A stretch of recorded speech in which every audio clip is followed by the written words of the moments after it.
ధర్మం క్షీణిస్తోంది, భక్తి నశిస్తోంది. శక్తిని దాచి సరైన సమయం కోసం వేచి ఉండాలి. ఈ దేవాలయాలే మనకు ఆశ్రయం. రాళ్లలో నిద్రిద్దాం. కాలం గడిచి కలియుగం వచ్చినప్పటికీ దేవుళ్ళు ఇంకా రాళ్లలో శ్వాసిస్తున్నారు. ఓం నమః శివాయ.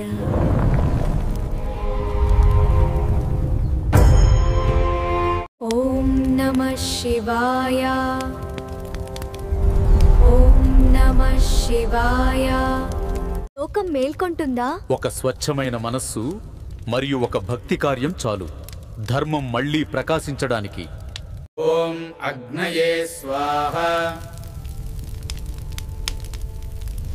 ఇంద్రాయ స్వాహ.